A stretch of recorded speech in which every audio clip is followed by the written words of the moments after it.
Good morning. It is indeed an honor and a privilege to welcome all of you here today for this groundbreaking ceremony of the Smithsonian's National Museum of African American History and Culture. This is a milestone. This is a milestone moment not only for the Smithsonian, but for the United States.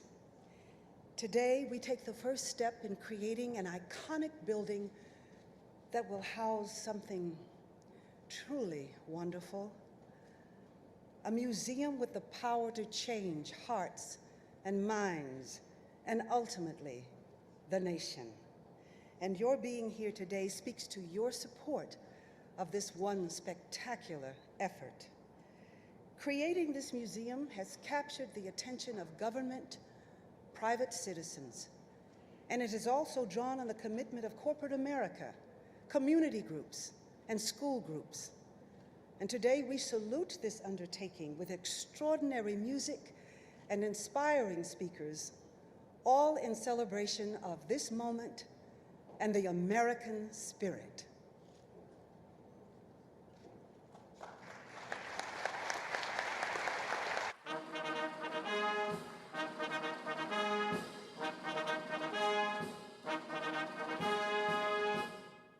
Ladies and gentlemen, the President of the United States and Mrs. Michelle Obama.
Please remain standing.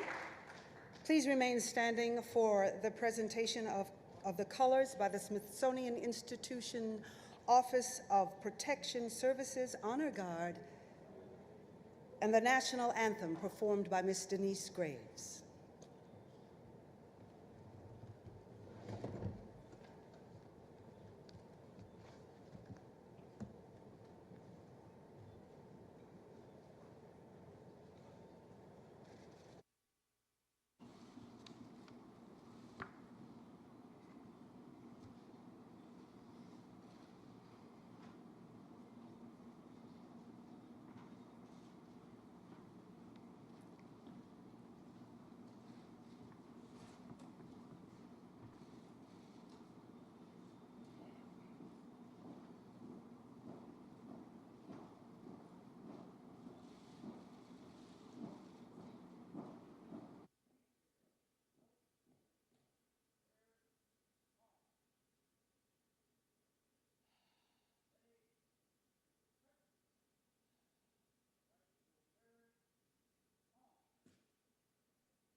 Please join me in welcoming from the Abyssinian Church in Harlem, the Abyssinian Baptist Church in Harlem, the Reverend Calvin Butts III.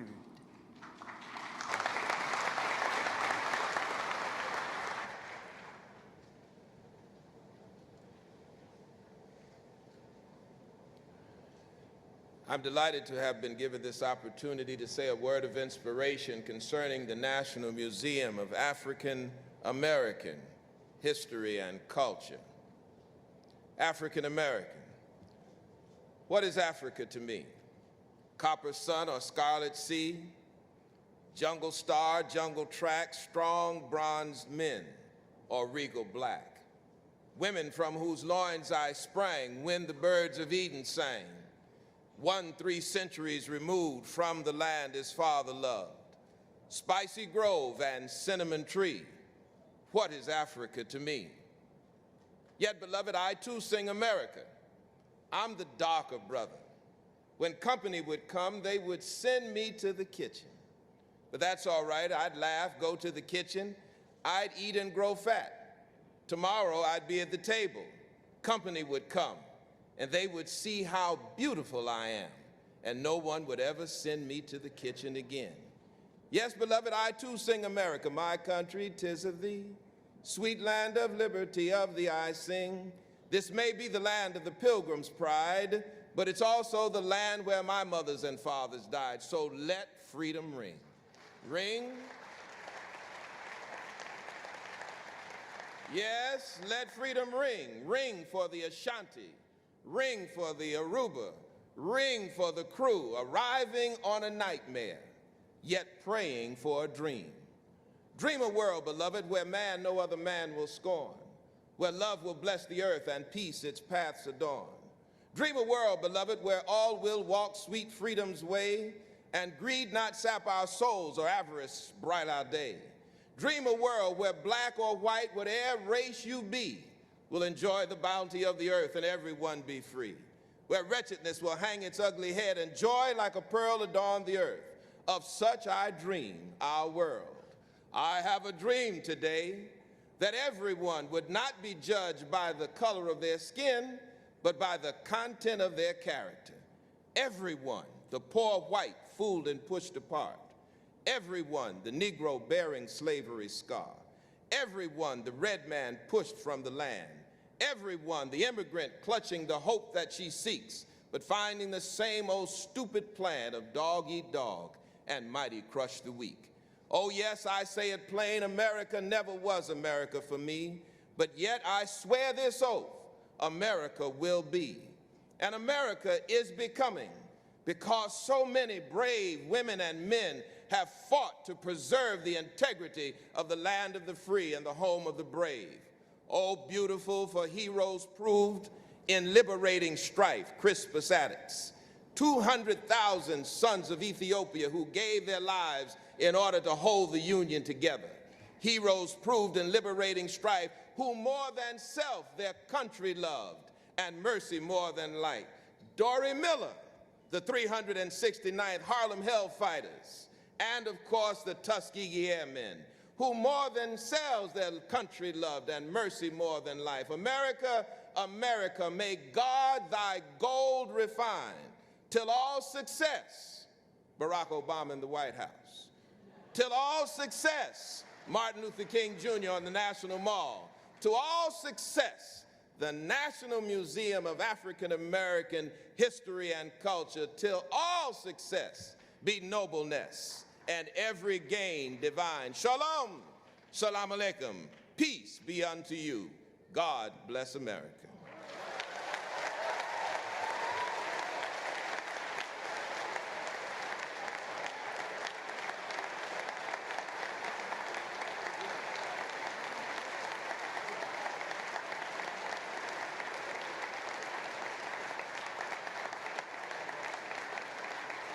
Ladies and gentlemen, please welcome Stanley Thurston and the Heritage Signature Chorale.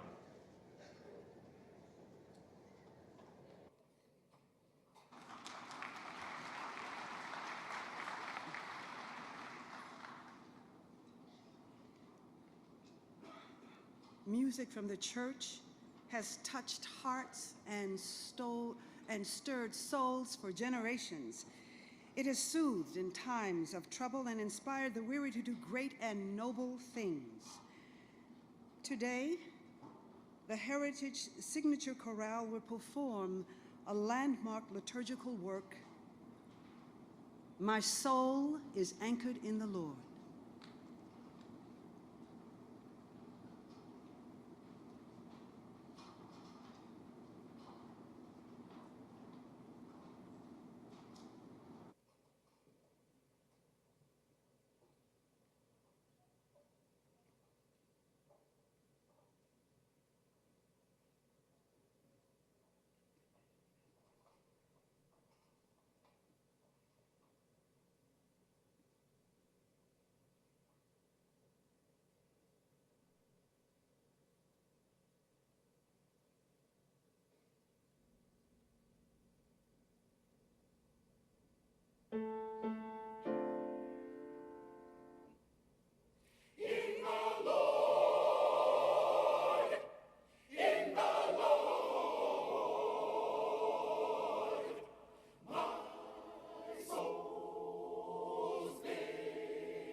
Soul-stirring indeed. Yes.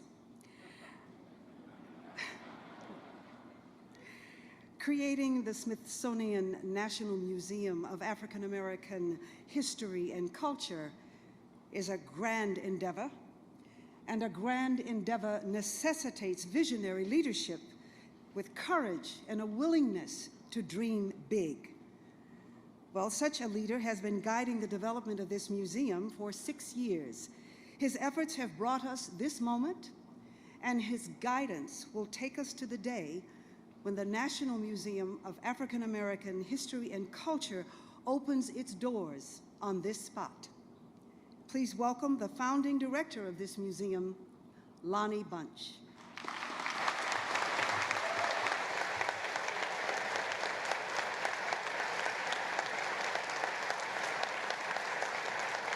Thank you.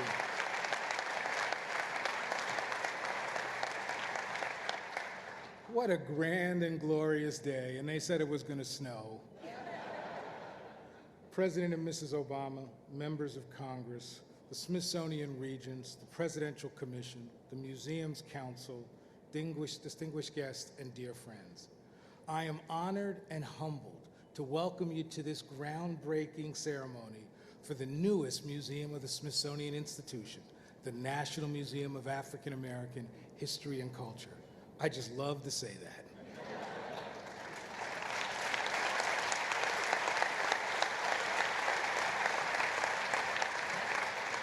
Your presence today is a clear reminder of the unflagging support and leadership that you have provided this endeavor. We are at this moment. We have come this far not by faith alone, but because of your belief in the importance of this museum. While there are too many donors and supporters to name, I want you to know just how much the Smithsonian appreciates the support of President and Mrs. Obama, of the U.S. Congress, and of all the corporations, foundations, and individuals in communities across America who have given so much to make this moment possible. I especially want to acknowledge the Council of the Museum that is co-chaired by Linda Johnson Rice and Dick Parsons. We are so indebted to you because you believed when there wasn't much to believe in. So we are so grateful for your leadership.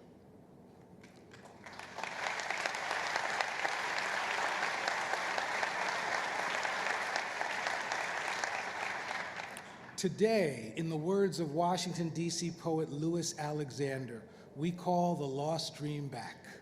Today, we begin to make manifest on this mall, on this sacred space, the dreams of many generations who fought for and believe that there should be a site in the nation's capital that will help all Americans remember and honor African American history and culture.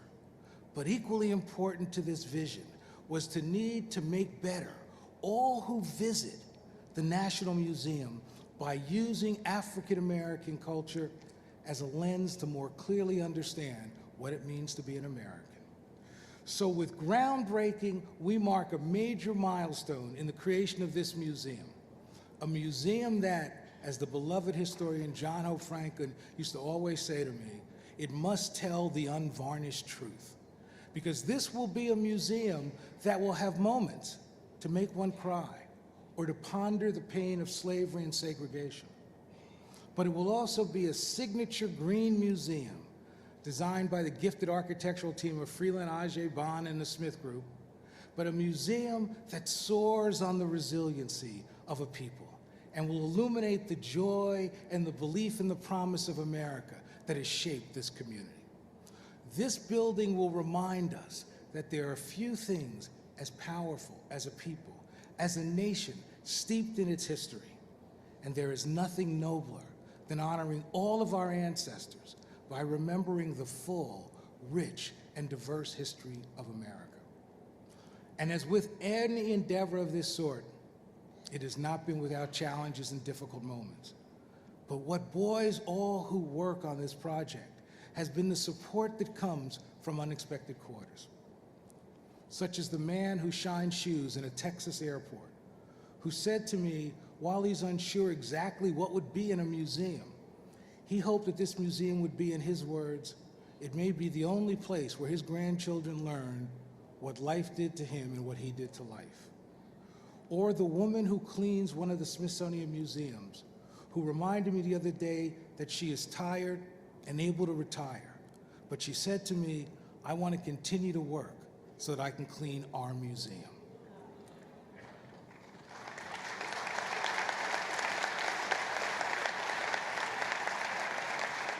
So I would be remiss if I didn't thank the entire Smithsonian family for helping this museum make a way out of no way.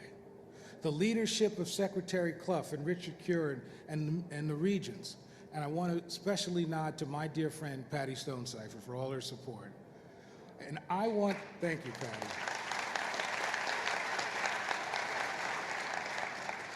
And I especially want to acknowledge the gifted staff of the National Museum of African American History and Culture.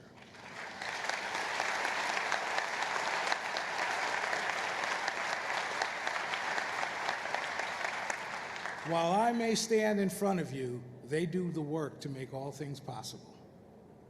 During the Great Depression, historians were hired by the federal government to interview formerly enslaved African Americans.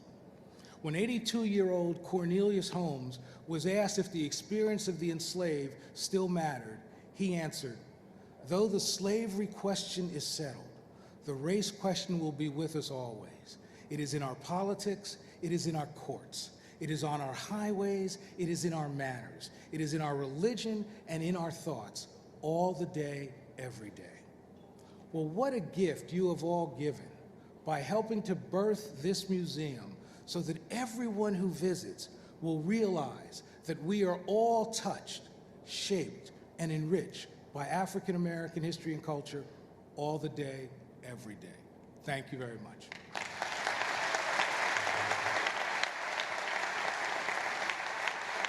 Ladies and gentlemen, please welcome the Mayor of the District of Columbia, Vincent Gray.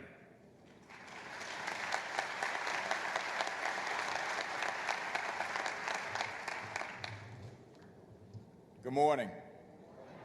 Not to worry, we have decreed there will be no more snow in the District of Columbia ever.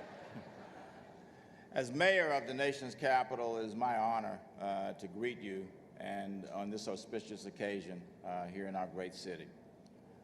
You've gathered here today to break ground on a site that will provide the foundation for much more than simply another new building in Washington, D.C. Today's groundbreaking is a milestone that fulfills the dreams and aspirations of many generations and honors all of those on whose shoulders we stand at this point. This will be a museum for all Americans. It will celebrate every American story, not just Black history. The fact that the museum will be completed in 2015 is indeed significant, because that year we also will celebrate the anniversaries of two significant events in our nation's history. 2015 will mark both the 150th anniversary of the constitutional abolition of slavery and the 50th anniversary of the Voting Rights Act of 1965.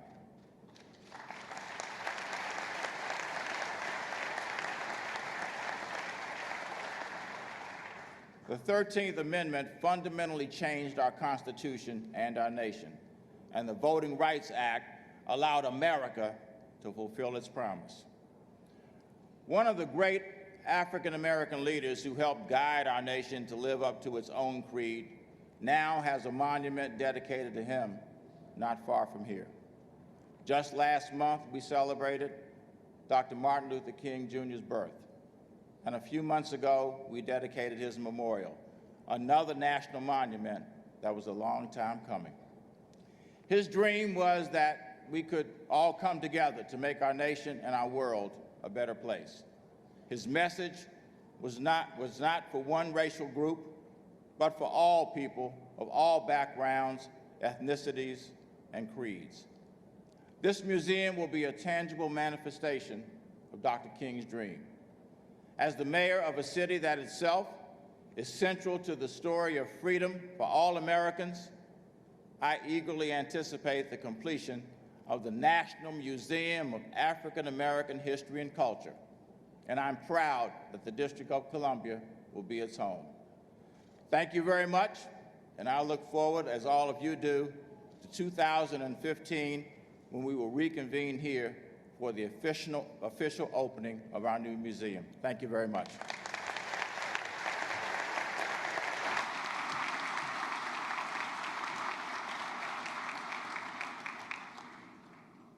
We all know that the Smithsonian Institution is a place of learning.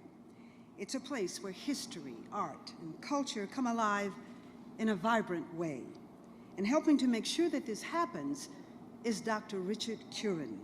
For many years, he was the force behind the annual Folk Life Festival, which draws more than 1 million people to the National Mall for two glorious weeks in the month of June. And now, as Undersecretary for the Smithsonian, he helps guide the work of the History and Culture Museums, including the one for which we are breaking ground today. It gives me great pleasure to present the Smithsonian's Undersecretary for History, Art, and Culture, Dr. Richard Curran.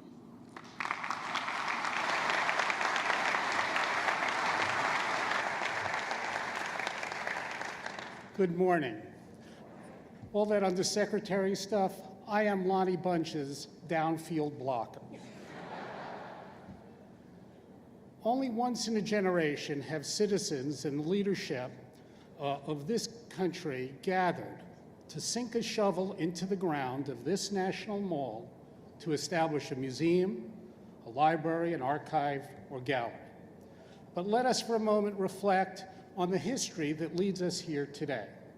Exactly 150 years ago, in February 1862, with the Civil War raging, the Smithsonian hosted a series of abolitionist lectures. President Abraham Lincoln, leading officials, and large audiences attended. Newspaper coverage assured that the nation knew about these lectures. Their aim was to convince the president to end slavery. Week after week at the Smithsonian, Horace Greeley, Wendell Phillips, Ralph Waldo Emerson, others spoke. Frederick Douglass, the great American orator, was scheduled to give the culminating lecture.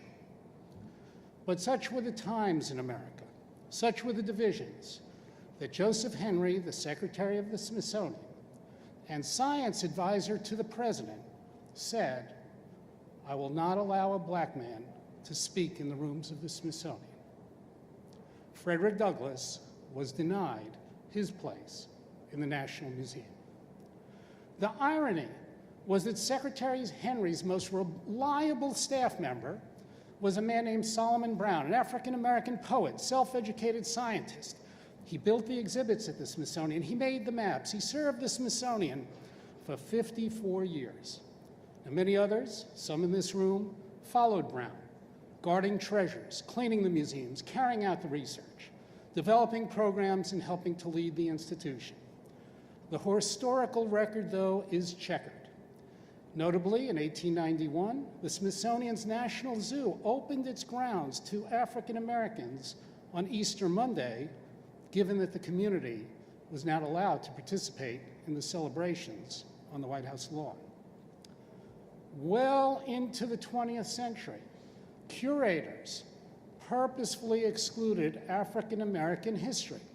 In 1947, the descendants of Christian Fleetwood tried to integrate the Smithsonian's collections by donating the Medal of Honor this black soldier had won for heroism in the Civil War. They were rebuffed until the Secretary of the Smithsonian at that time intervened. And with the Poor People's March on Washington in 1968, many advised closing the Smithsonian museums to keep the people out. Secretary Ripley did the opposite, keeping them open extra hours in order to let everyone in. Now, we've come a long, long way since Joseph Henry uttered those words, and we can't change what he said, but we can correct it. With this building, we can today proudly say Frederick Douglass's words will certainly be heard in the rooms of the Smithsonian.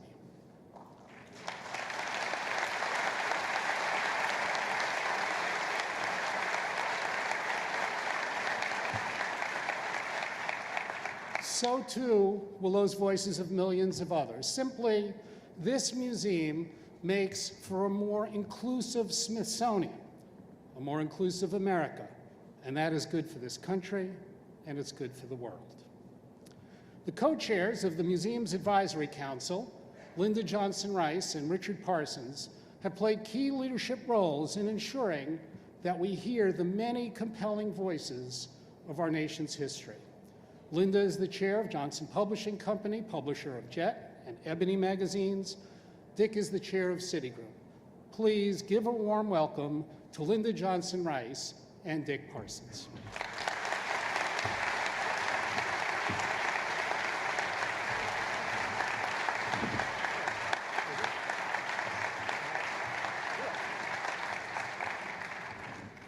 On behalf of the Advisory Council of the Smithsonian's 19th Museum, the National Museum of African American History and Culture.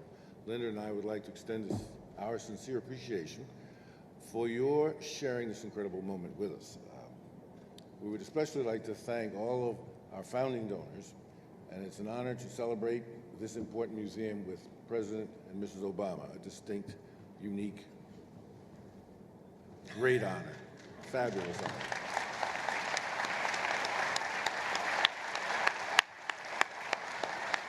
While you are all dignitaries, I'd like to just make mention of the fact that Eleanor Holmes Norton, the district representative, Congressman Clyburn, are here, as well as so many of our great supporters and other distinguished guests. All of you have helped achieve this significant milestone. Thank you for taking this journey with us, and one of the things I'd like to do, because nobody gets anything done by themselves or even with an able and beautiful partner, we have a council, you've heard it referred to before, that has been with us on this journey, and with Lonnie all supporting and advising. I'd like the members of the Advisory Council to stand and receive your applause and appreciation.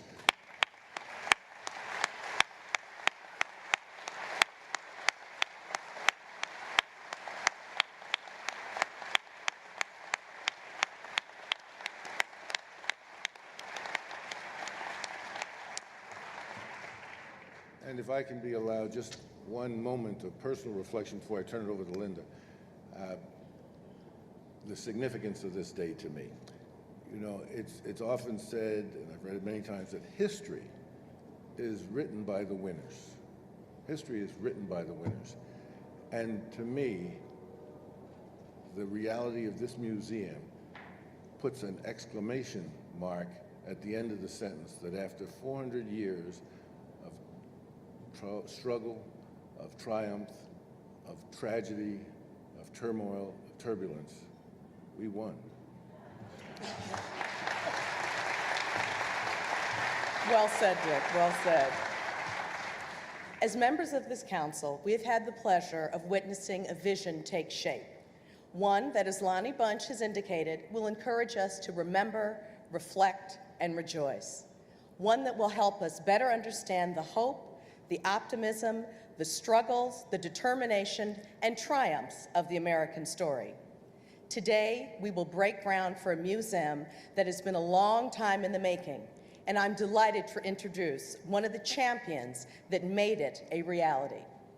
Congressman John Lewis is a symbol, the last surviving speaker from the 1963 March on Washington and a hero of the Civil Rights era.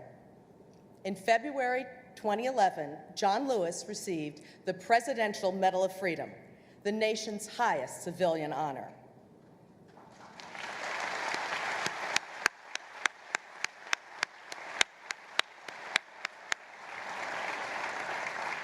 He sponsored the legislation in the House of Representatives to establish this museum.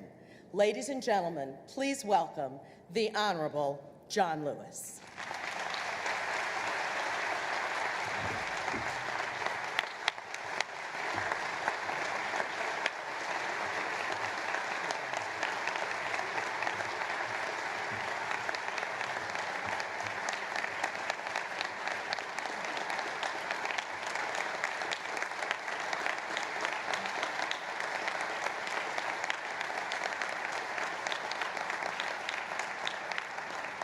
Good morning.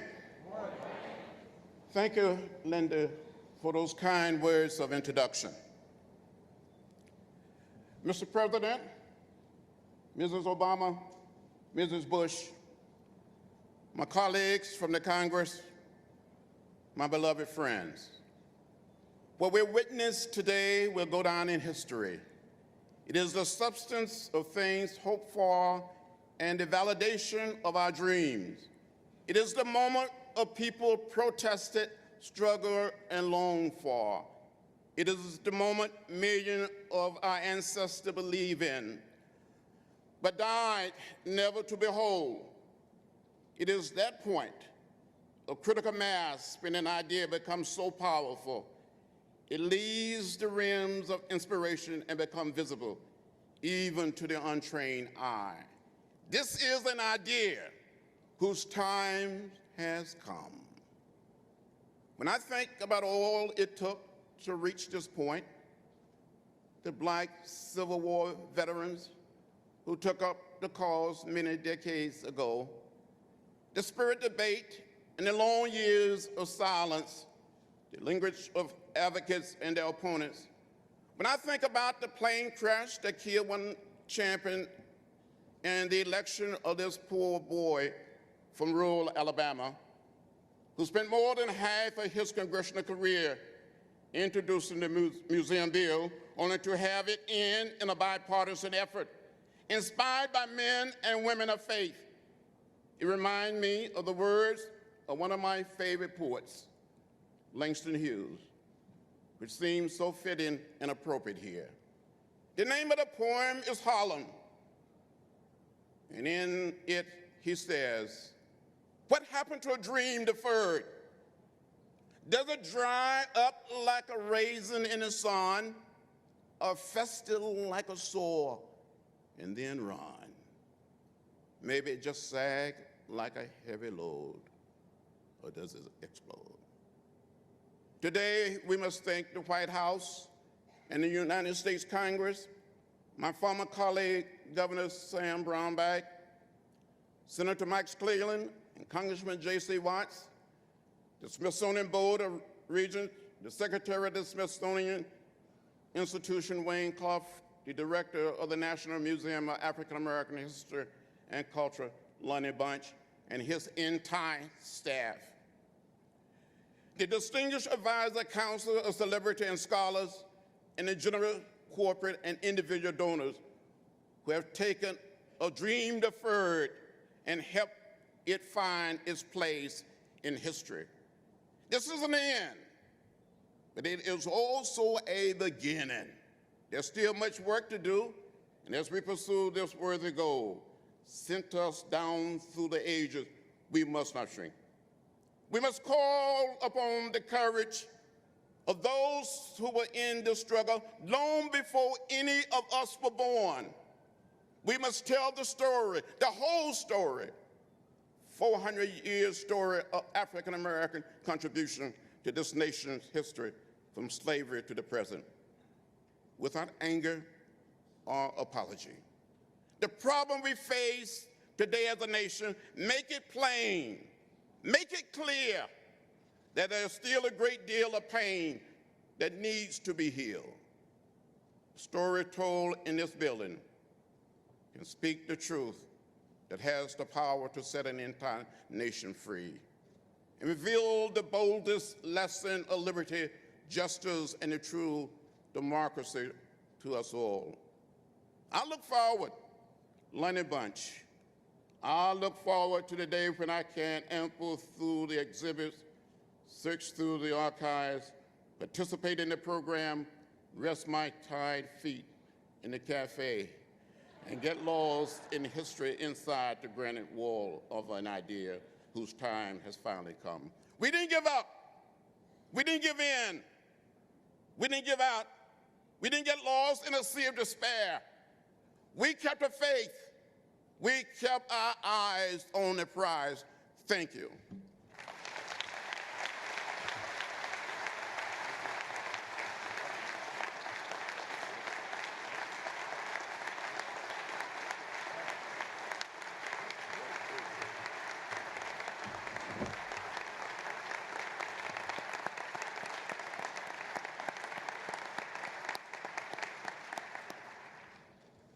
Thank you, Congressman Lewis. Inspiring.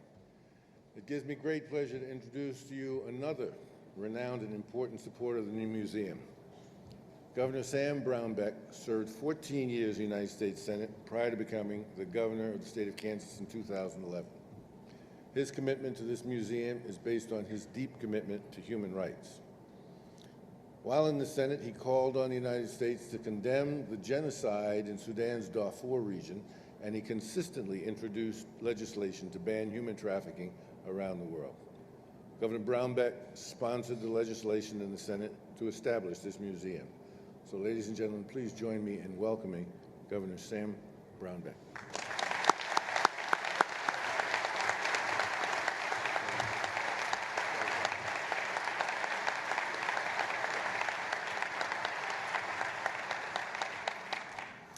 great honor to be here with you, Mr. President, Mr. Obama, my former colleague, John Lewis, other colleagues that are here. This is a momentous occasion, and I'm delighted to be a part of it. In Kansas, we have a deep sense, really, of our state's history and destiny. We're one of the few states in the Union that was formed for a cause, and our cause was to end the barbaric practice of slavery. John Brown was one of our most famous residents. The President was also a resident of Kansas at one time. John Brown's legacy is a mix of righteousness, violence, and zealotry. But his cause was the undoing of the enormous crime of slavery. Before he was executed for treason, he spoke these haunting and prescient words. I, John Brown, am now quite certain that the crimes of this guilty land will never be purged away but by blood. A great deal of blood was shed in the years that followed, even after the Civil War. The nation had a long way to go before we could realize the goals laid forth in our founding documents. Blatant bigotry, casual disrespect, and an ever-present disregard for the dignity of African Americans was the rule and not the exception in our land. This even after legal segregation was ended, even after Dr. King marched on Washington, even after Rosa Parks refused to give up her seat, even after those 3 shots rang out in Memphis and another American poet and prophet was called home to be with the Lord. The African American people have experienced the worst of our shortcomings as a nation. The shortcomings of justice, of compassion, of humanity. This museum will allow the culture and the identity of the African American people to be celebrated as one that shed these unconscionable circumstances, met its unparalleled challenges, and rose to an unimaginable achievement. The groundbreaking of this museum could not be more timely. Now, some could cynically see it as an attempt to gloss over the sins of the past, or as an attempt to pay back the injustices. It is neither of those things. It is instead a celebration of a uniquely American triumph of will. To consider this museum an airing of grievances is to sell it dramatically short. It is, in fact, a presentation of the triumph of the African American people.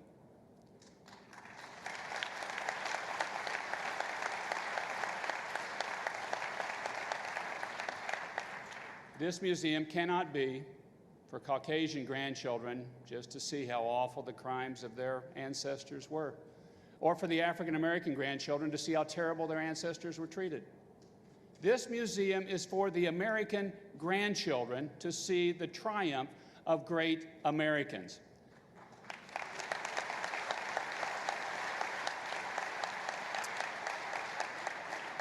In 1957, Dr. King wrote these words, "But the end is reconciliation.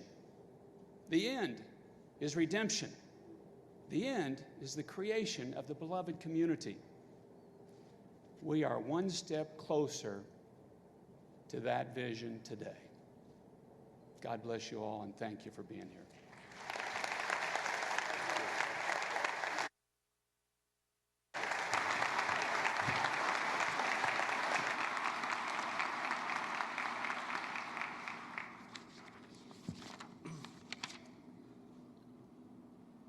Learning American history through listening to music could be considered by some a shortcut. That is, unless, of course, the teacher is the opera star, Thomas Hampson. Then it's more than just learning, it's being transported. This celebrated baritone from Washington State is revered for his interpretation of Mahler and Verdi, but he has long been an advocate of American song.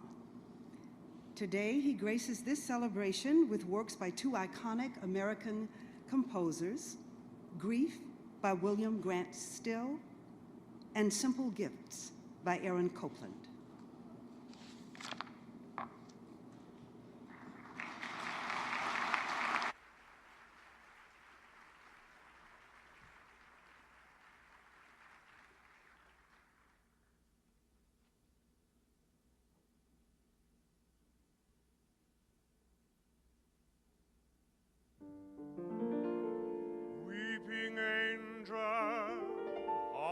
pinions trailing, and head bowed low in your hands. Morning angel, with heartstrings wailing, for one who in death's hall stands. Morning angel, silence your wailing, and raise your head from your hands. Weeping angel, on your pinions trailing, the white dove promise stands. Weeping angel, on pinions trailing, and head bowed low in your hands. Morning angel, with heartstrings wailing, for one who in death's hall stands. Morning angel, silence your wailing, and raise your head from your hands. Weeping angel, on your pinions trailing, the white dove promise stands.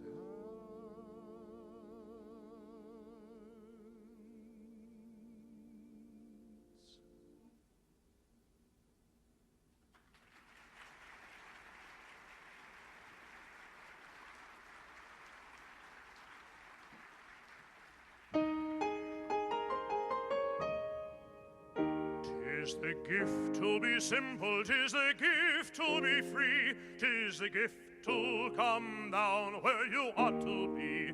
And when we find ourselves in the place just right, 'twill be in the valley of love and delight. When true simplicity is gained, to bow and to bend we shan't be ashamed to turn. Turn will be our delight, till by turning, turning we come round right.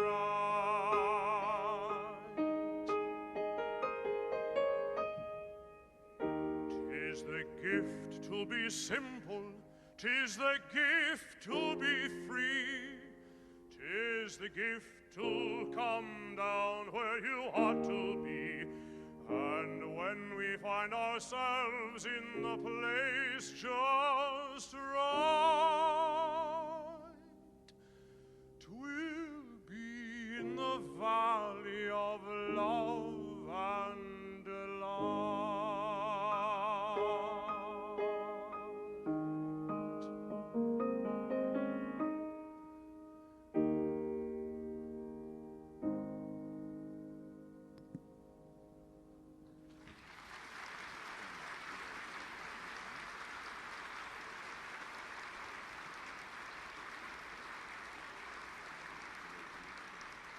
Ladies and gentlemen, returning to you now, Founding Museum Director Lonnie Bunch.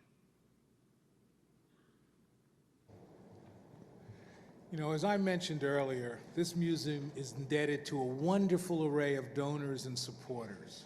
But today, I want to acknowledge our youngest donors. One of my former students, Tracy Minna, worked with children at the Stuyvesant Montessori School as they celebrated the history of African Americans. When they learned of the museum, they started an effort entitled Make a Change with Change. So last year, these students collected $600 in coins and presented it to the museum.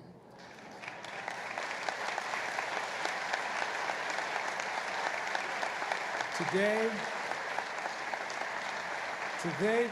they, oh, they're cute. Oh. Hi, how are you? Today they are here with their second gift. Please welcome Tracy Mina, Marisa Grant, Ajane, and Piper. Thank you.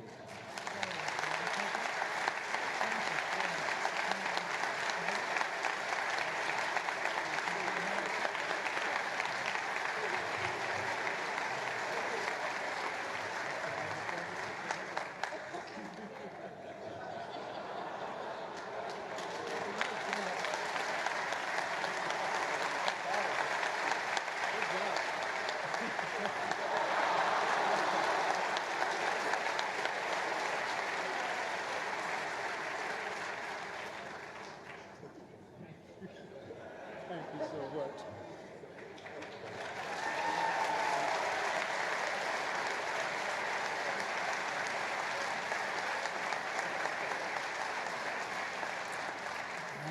As we said in my North Jersey neighborhood, cash makes no enemies, let's be friends. I am so moved by that, and I want to thank them so much. And again, join me in thanking the Stuyvesant Montessori School.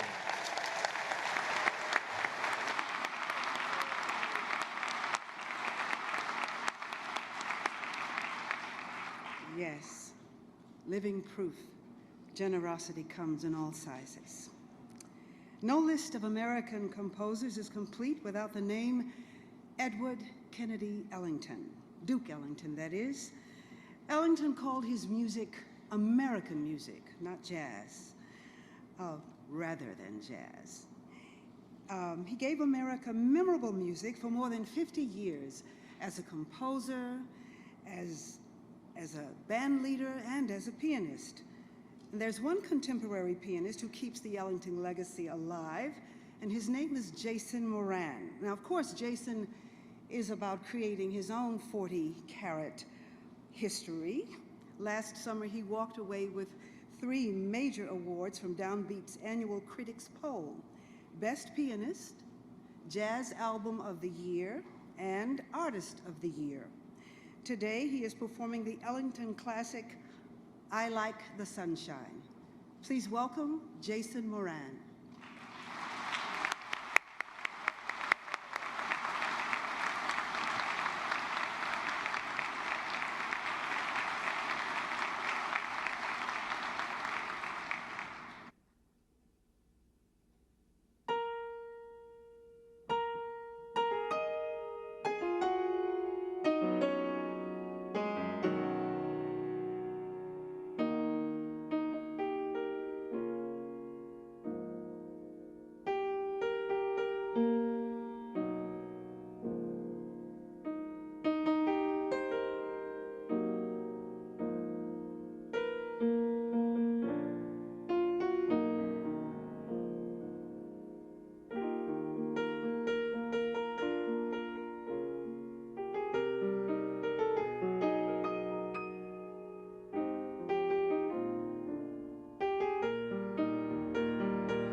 Jason.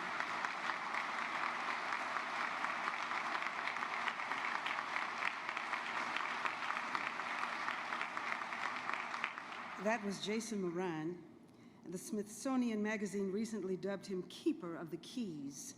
And after that rendition of Ellington's I Like the Sunrise, I think we all know why. Yes. Thank you, Jason Moran.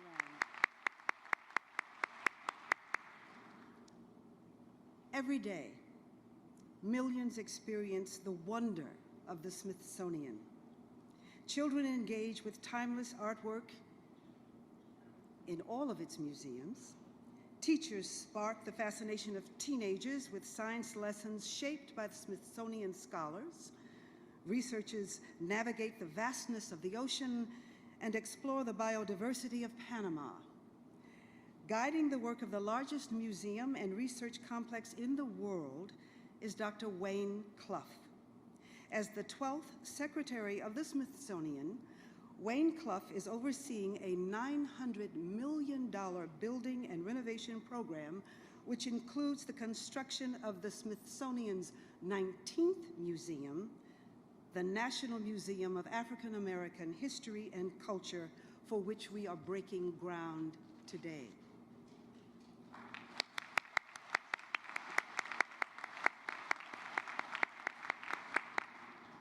With a doctorate in civil engineering from the University of California at Berkeley, Clough was president of the Georgia Institute of Technology in Atlanta for 14 years.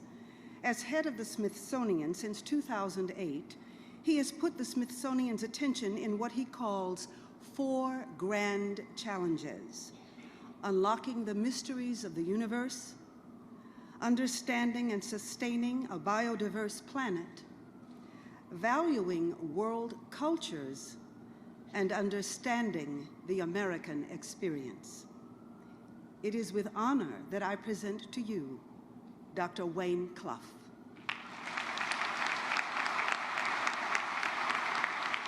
Thank you. Thank you. Thank you very much. Thank you, Ms. Rashad, for that very kind introduction. Wow, what a beautiful day. It's an honor to be here as the 12th Secretary of the Smithsonian with President Obama, Mrs. Obama, Ms. Bush, all these distinguished guests and wonderful friends who are here. It is a remarkable day. At the Smithsonian, of course, we strive to provide a lens through which America can see the world, and indeed the world can see America. And today that picture comes sharply into focus. The National Museum of African American History and Culture adds essential chapters to the essential American story. Voices silenced in the past will be heard here, now, and in the future. We realize this dream, a lifelong dream, thanks to the generosity of the administration, the Congress, and the American people. Working together, we bring America's treasures to parents, teachers, learners of all ages, across the country, around the world, and best of all, it's all free.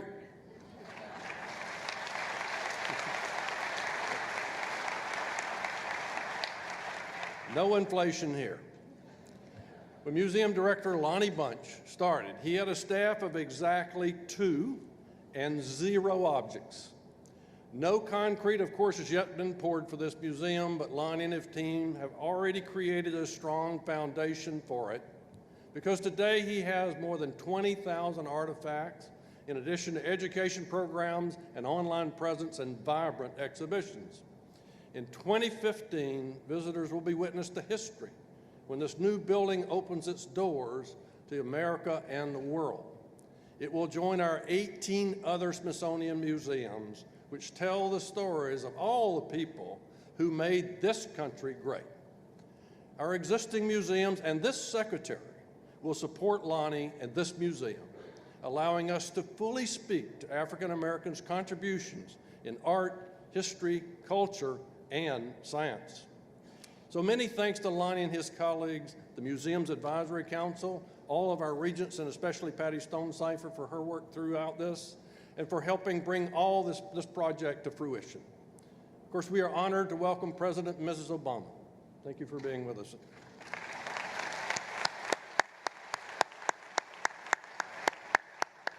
Thank you so much for encouraging and supporting this and many other Smithsonian initiatives. We are here today, of course, thanks to the leadership of many. President and Ms. Bush were essential. Members of the House and the Senate and a host of local officials made it happen. This was a true bipartisan effort, echoing this museum's message of unity. What a magnificent location imbued with powerful symbolism. It's a fitting home for this museum, invoking the indelible threads that connect the fabric of African American stories to the American tapestry.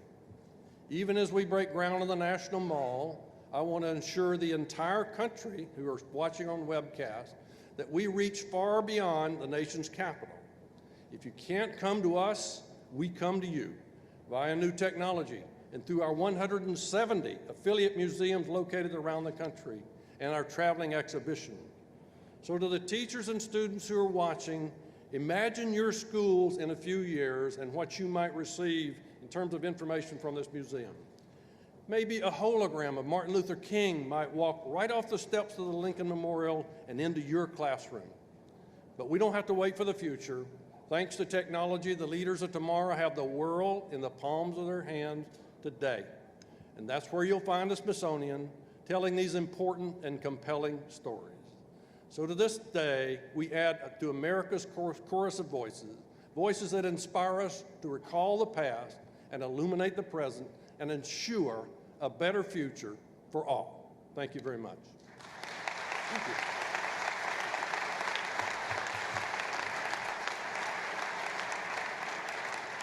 So please welcome a valued friend of the Smithsonian and one of the museum's dedicated council members, Miss Laura Bush. Thank you so much, Wayne. Thank you all. Thank you, everybody. Thank you very much. Thanks so much. Thank you. Thank you very much, Wayne, for that introduction, and good morning to everyone. Good morning, President and Mrs. Obama, Director Lonnie Bunch, and all our distinguished guests and all Americans who've joined us for this very important occasion. It's especially fitting that we're dedicating this plot of land on our National Mall for a museum that remembers, reveres, and celebrates the great struggles and even greater contributions that African Americans have made to our nation's history. Just down the road from here, both the White House and the Capitol were built in part by the labor of African American slaves. We don't know most of their names, but they left a lasting legacy in the bricks and stone and beautiful craftsmanship that now house our democracy's most vital institutions. Here, too, in this city, is where a young congressman named Abraham Lincoln was horrified by the sight of slave pens standing near the grounds of the Capitol, and where later President Lincoln would sign the transforming Emancipation Proclamation. Here in this city is where the great abolitionist Frederick Douglass came to offer counsel to Lincoln, and it was welcomed by the president into the White House. Here on this very mall is where the Reverend Martin Luther King Jr. stood and shared his dream of the nation where we're all measured by the content of our character and where we join together at one table, the table of brotherhood.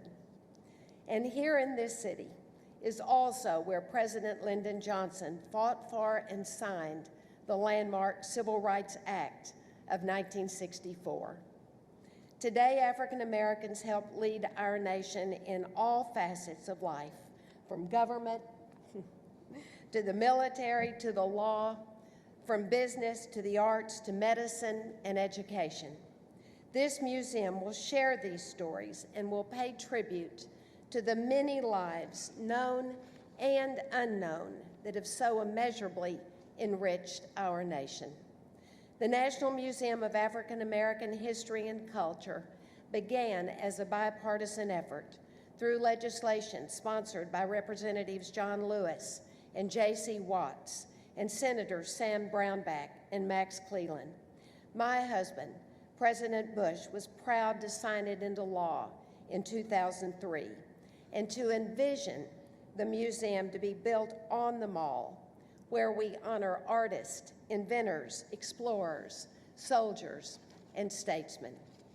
I'm particularly proud of the museum's vision, which is dedicated not simply to this building, but also to reaching out to communities around the nation. The museum has already begun traveling expeditions and artifact preservation programs. It's a museum dedicated to welcoming all Americans, whether or not they'll be able to travel to Washington, D.C. I'm glad, too, that this building will stand next to the monument to our first president, George Washington, a man who fought for liberty and who came to recognize the evils of bondage, freeing his slaves in his will. Side by side, these two spots are symbolic of our own national journey.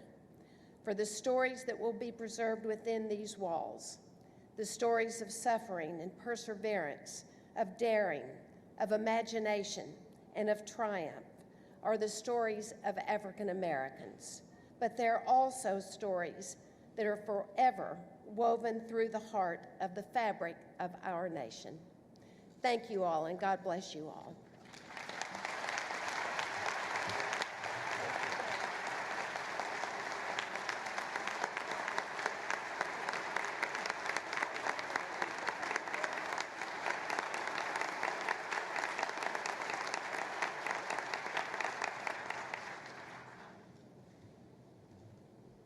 Now it's my honor to introduce a friend, a scholar, an accomplished astrophysicist, 2 times university president and now president of Purdue University, and most importantly, new chair of the Smithsonian Board of Regents and my boss, Franz Cordova.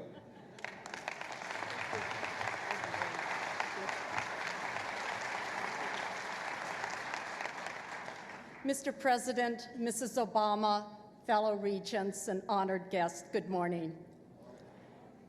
On behalf of the Board of Regents, I'd like to welcome all of you here to this incredible ceremony.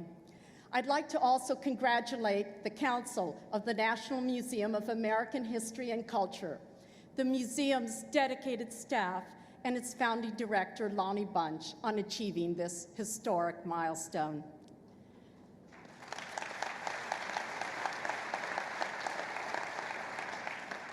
That we are breaking ground for the construction of the museum's permanent home is a testament to their shared vision and hard work. In 2003, the Regents were honored when the Congress passed and President Bush signed legislation establishing the National Museum of African American History and Culture within the Smithsonian. Since that time, the Regents have made opening the museum our #1 priority. The legislation also tasked the Regents with one duty particularly relevant to our gathering today. We were asked to select the site for the new museum. Over the course of 2 years, we listened to a passionate discourse on the museum through public town halls and on the internet. We consulted closely with the museum's council and other Smithsonian stakeholders. We considered a number of attractive alternatives, but in the end, our decision was easy. We recognized that the story of African American culture and history is central to the story of America. It is a story that we believe can be best told from America's front yard, the National Mall, here at the foot of the Washington Monument, next to the Museum of American History, in view of the Capitol, and within blocks of the White House. Sometimes location is indeed everything. And this site underscores the Smithsonian's and the nation's commitment to telling the whole American story. As a scientist and educator, I was taken with some recent photographs of President Obama hosting students at a science fair in the White House. By opening the White House doors to outstanding young student scientists, the President sent an important and inspiring message to young Americans that science and learning are critical to the future of this nation and a top priority for us all.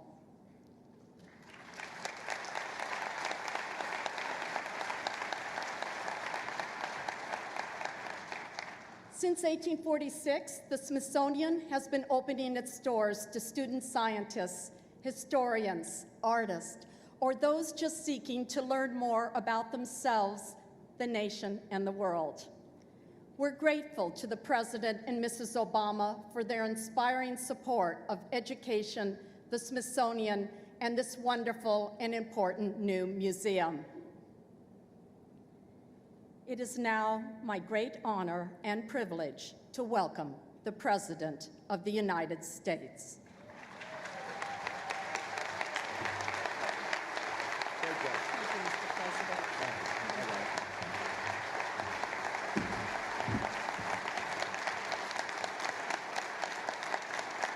Thank you. Thank you so much. Thank you so much. Please have a seat. Thank you very much.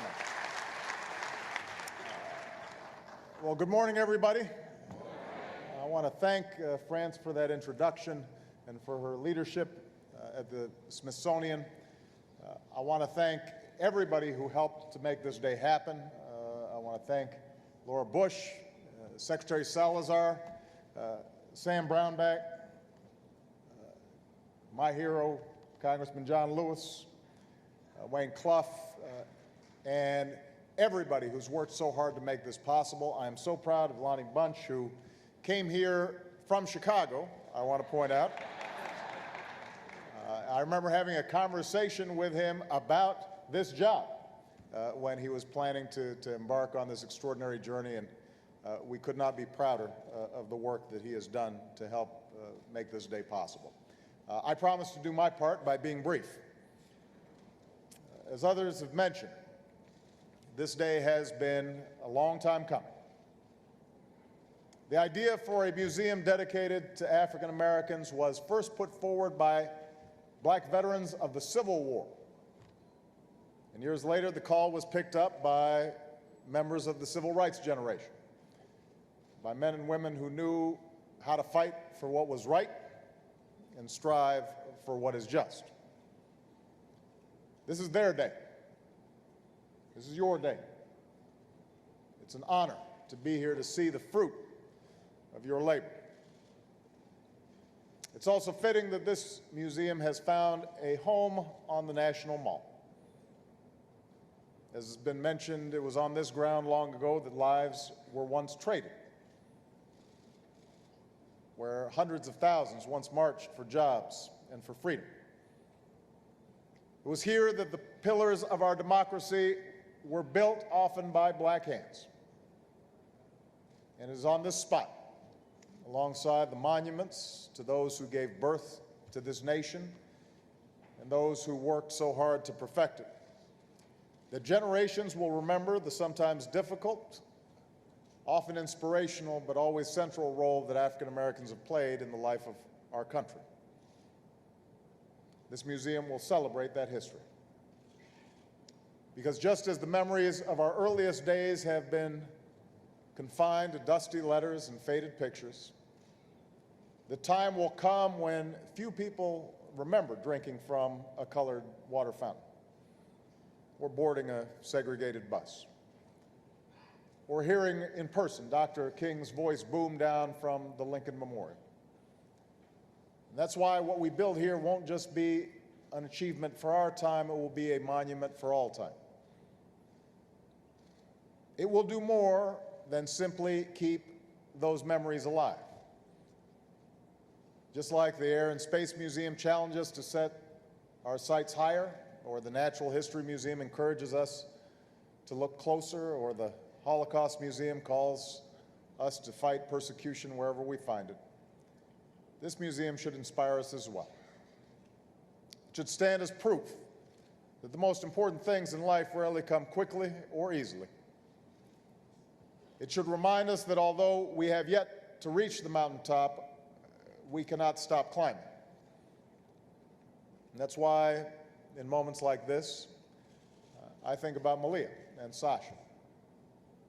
I think about my daughters, and I think about your children. The millions of visitors who will stand where we stand long after we're gone. And I think about what I want them to experience. I think about what I want them to take away. When our children look at Harriet Tubman's shawl or Nat Turner's Bible or the plane flown by Tuskegee Airmen, I don't want them to be seen as figures somehow larger than life. I want them to see how ordinary Americans could do extraordinary things.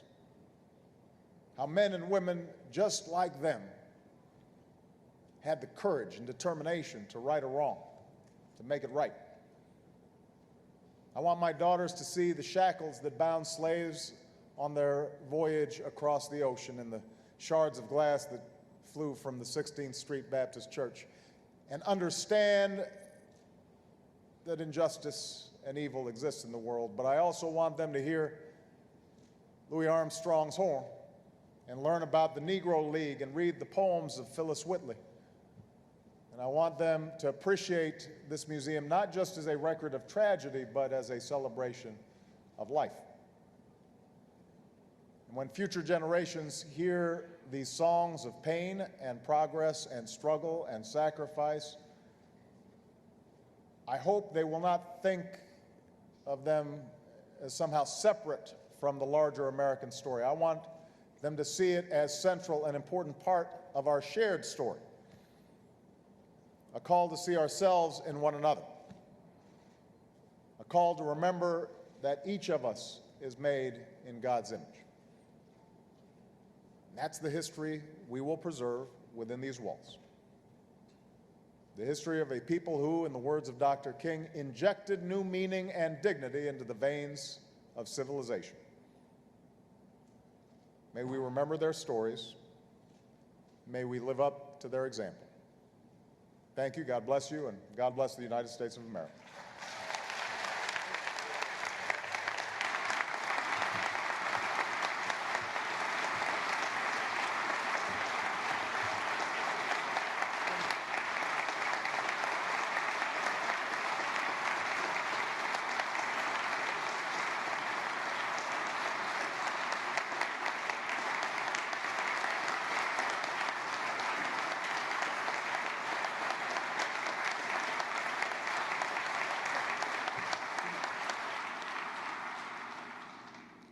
At this time, I'd like to invite the groundbreakers to gather at the foot of the steps at the stage here.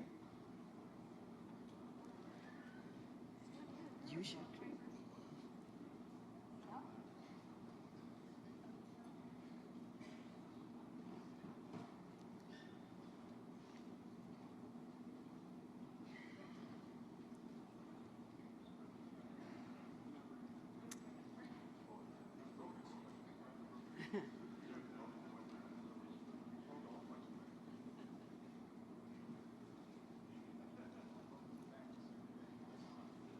Okay, once you're ready with your instruments,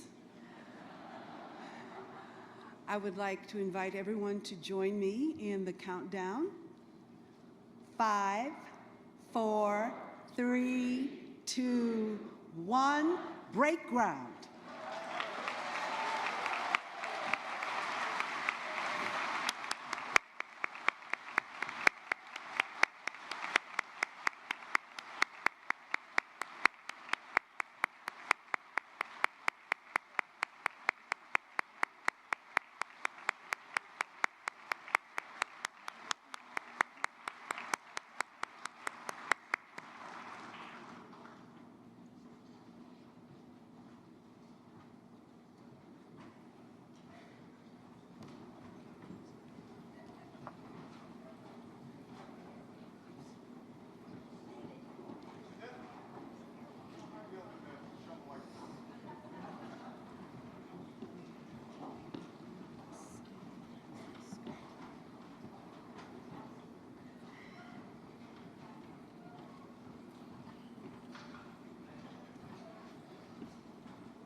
bringing the finale of the program for today, which is the Negro National Anthem, Lift Every Voice and Sing, which will be led by our combined choirs from St. Alban School, from Afro Blue, and from the Heritage Signature Chorale, accompanied by the U.S. Navy Band.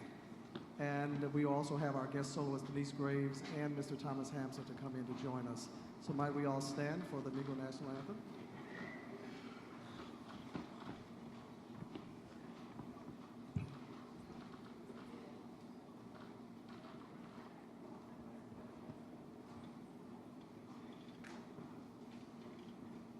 And let's welcome to the stage Ms. Denise Graves and Thomas Hampson.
Stay